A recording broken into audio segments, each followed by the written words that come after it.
For children to be motivated in the right direction, they have to believe that they matter. Motivated in the right direction. Everybody's always motivated, but a child can be motivated to earn a C or an A. Don't be afraid of the dark. Be careful with stars. Not every light is gonna guide you, baby. Not every light is gonna guide you. So, Dr. Kathy, today in the Celebrate Kids podcast, in our daily segment, Facing the Dark, I want to look a little bit at some different things that parents are experiencing and pressured into, especially as kids go back to school. I think that many parents feel the urge more than ever to have book tutors and add different math lessons and squeeze in more time after school for after school activities, just in case, because there's an impulse that many of us feel to really have our kids be high achieving kids. And Jennifer Wallace wrote about this recently at CNBC, where she talks about in her 6 years of researching hundreds of high achieving kids, and she has some criteria for that. She found that the real engine behind long term success for kids is believing that your worth comes from your inherent value and your ability to make a positive impact in the world. She calls it a mattering mindset.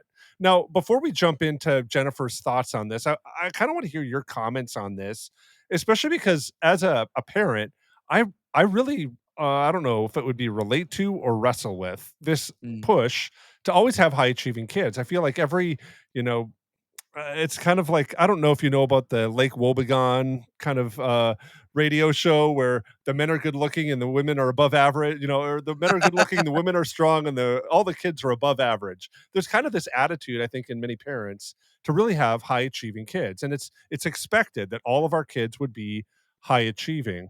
What do you make of this?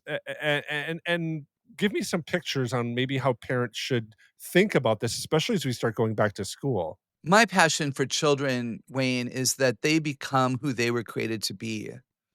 And that I'll tell students anywhere I go that if your B is your A, we want to celebrate the B. But if you could have earned an A, then I would recommend you earn the A because it's appropriate to learn to be diligent and persevering and to, do your best. And kids will say, "But Dr. Kathy, how do I know if I've done my best?" So that's a whole nother conversation. But I think, expecting kids to do their best to become who God created them to be would be the passion that I would have. It's not realistic to think that all kids are going to be above average. Hello, average. I mean, that's just nonsense. And is God a great creator? Absolutely. And does he give challenges both to children and parents and to family units? Yes, he chooses to do that. So, what I have found, Wayne, in our work is that when a parent demands much from children, it's often because much was demanded of them, or they regret that much wasn't demanded of them and they feel like they didn't achieve what they could have achieved because maybe they had overwhelmed moms who weren't able to bring out their best. So oftentimes it's apparent and it's a warped perspective that maybe some of our listeners need to reflect on. Wow, Dr. Kathy, that's a little bit heavy, and I'm It okay with is. that. But I want to shift gears a little bit because I want to get to her concept, this idea of a mattering mindset that Jennifer writes about. What do you make of that idea and how she kind of describes it here inside of the article? Yeah, I'll go on record to say that I actually do love this, and for believers, yes, we matter. God made people because he had so much love to share, but he didn't have to make each of us the way that he did. So we matter. And some of the work that we've done in motivation here, there have been some studies in the past that have proven that for children to be motivated in the right direction, they have to believe that they matter. Motivated in the right direction. Everybody's always motivated, but a child can be motivated to earn a C or an A. And if you're motivated to earn a C, it's really easy to be successful. So then you get that adrenaline jump and, the rest is history. So it's actually kind of really warped. But the research would suggest that when children value themselves and they value learning and they believe that their future can be bright, they're going to be motivated in the right direction for, pleasing a mom and dad, for serving at the nursing home, for, witnessing about Jesus to those who don't yet know him, et cetera. So I do love this idea. And then I would say to you, Wayne, and you can answer this if you want to, but otherwise it's just a thought-provoking something for people to think about. How does a child figure out that he matters? Like, you have 8 kids. How do they know they matter to you and your wife? How does a kid in a school or a Sunday school know that they matter? I think it's something that or you do, you know you don't.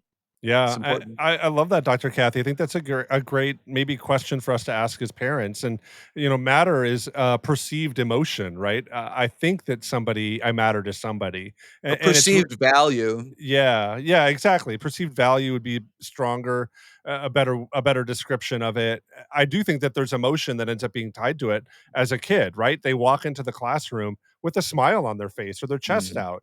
But if they don't matter, they walk into the classroom maybe with hesitancy or with anxiety.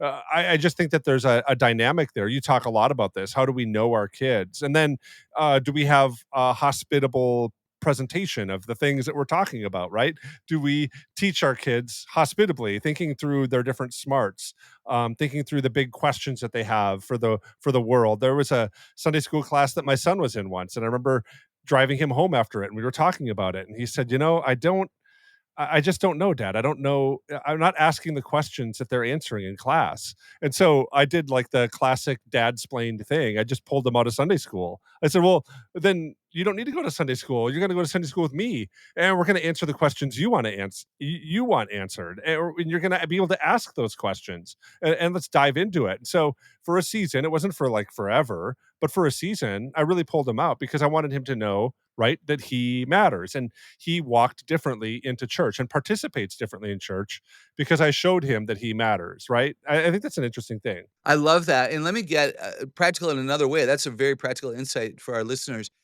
Kids have said, when they know my name, I know I matter. When they call on me, I know I matter because they either want my opinion or they want to help me. So very practically, do we use their names? And if we don't remember their names, do we courageously say, "Oh, I'm so sorry. I know we've met, but tell me your name again?" It's not realistic at the beginning of the year to know everybody's name immediately. And you have a friend who comes over to play with, one of your kids and you don't remember, just admit you don't remember and say you want to remember. And they're going to say, man, Billy's dad wants to know me. Like, that's pretty cool. Yeah, I love that, Dr. Kathy. That's I really think the heart of God.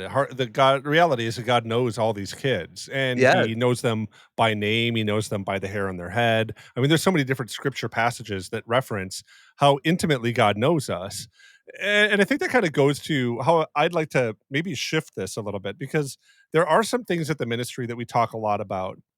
And when we talk about even, I would say, maybe causing our kids or driving our kids to success metrics, some of the metrics that we like to consider rather than, scores on a test, um, different ideas in IQ, like college acceptance. We like to highlight these different qualities that come from Thomas Armstrong called the genius qualities. And the genius qualities, I'll just list them here, are wisdom, wonder, vitality, sensitivity, flexibility, curiosity, creativity, imagination, inventiveness, playfulness, humor, and joy. Now, I want to ask you, why do you like these qualities over some of the other success kind of high achieving metrics, to put those in quotes, that we should shoot for with our as parents and even as people that like kids and want to see kids, thrive and flourish and grow and do great things? Why should we highlight these metrics over others? Really good. I think these are life metrics. I don't the purpose of school is the purpose of education is to prepare you for life, not more education. And we know people. I ask my audiences on a regular basis, how many of you know people who were successful in school and they're flunking life? Many hands go up. And how many of you know the opposite, where school was really hard and maybe an unfriendly, non-hospitable place for them, but they're acing in life, and many hands go up.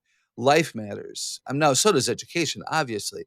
But these qualities, to have wonder in life, to look around and go, wow, how many people live on my street that I don't know yet? For us to wonder how far does this guy go? Vitality and energy for life. And, now in school and in Sunday school, that is shot down often.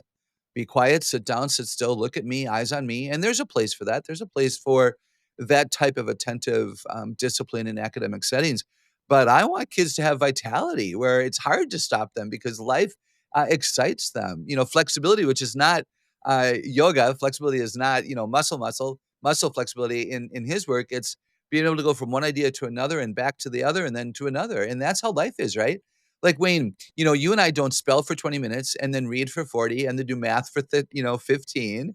It's all integrated and it's just a mess. And so do we have that ability to be flexible in our thinking and curious? So I'm a fan of these because I think they are about life. I think that they are born into our children. If we were to look at young children, in fact, I've been to Africa. You've been in many countries as well, Wayne. When we look at children who have not been red penned, if I can put it that way, and sitting in desks for hours and hours, I think these are natural qualities of children.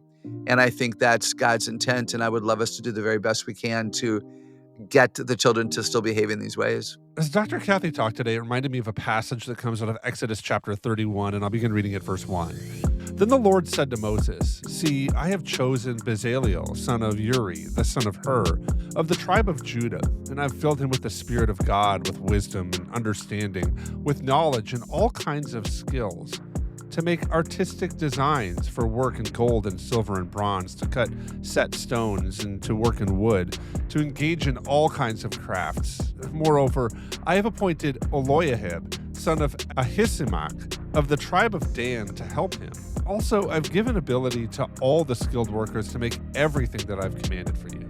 This is a really fun part of scripture. It's when God gives instructions for building the tabernacle. He calls people by name, Bezaleel and Oliahib. These aren't men who are priests or warriors or kings or known for their great exploits inside of the battlefield or also inside of culture. They're actually just people who are craftsmen. And God has filled them with his spirit, with the ability, with intelligence, with knowledge and craftsmanship. In ancient Near Eastern culture, a craftsman was really considered a laborer, somebody who worked for the service of the king. But here God dignifies the artistic and technical abilities as really spiritual gifts, things that he's bestowed on them that are essential for worship. Imagine the wonder of seeing gold and linen and wood transformed into a space where heaven and earth really meet in front of people. Their skill was not just useful, it was actually holy. God took delight in their attention to detail, and he gave them chances to expand those gifts by creating for his glory. I think as parents and people who really love kids, we can celebrate the makers in our home. If our kids spend hours building Legos or sketching or tinkering with wires, it might be really helpful to remind them that God made some of the most famous people in Scripture to be people who are creators. And that means that I think when our kids come home from school with messy homework or with other things, we don't need to necessarily call that out immediately, but we can highlight the things that God has put them in the world for, the friendships that they're forming, the way that they make their papers look beautiful during class because they're doodlers and they like to see things in pictures. And maybe we could even highlight the fact that they really have thought deeply about the things that teachers said, and we give them some space and time to process it, and then want to spend some time talking to them about it over their favorite hot tea or hot chocolate or maybe cold lemonade, whatever it is. I think when we nurture what God has planted into our kids, we join God in the unfolding of the story that he's already writing in our kids' lives. And I think in doing that, we give our kids a light that shines and cuts through the darkness that the world might cast on them because they don't feel like they fit in all the time. I think that's a big thing that we can do this week as we start in. And I hope that's an encouragement for you to do that, to celebrate the gifts that God's wired into your kids. A lot of the things in this podcast today can be referenced in some of Dr. Kathy's works, especially the Start with the Heart book, also 8 Great Smarts. If you're looking for ways to connect with your kids and how God has wired them uniquely and created them on purpose with a purpose for a purpose, those are 2 books that I think are great, 8 Great Smarts and Start with the Heart. You can get those over at our website at celebratekids.com. Now, I want to thank you for listening to the Celebrate Kids podcast, this daily segment, Face in the Dark. On behalf of Dr. Kathy Cook, my name is Wayne Stender. We're looking forward to spending the week with you here, and we're so thankful you joined us today.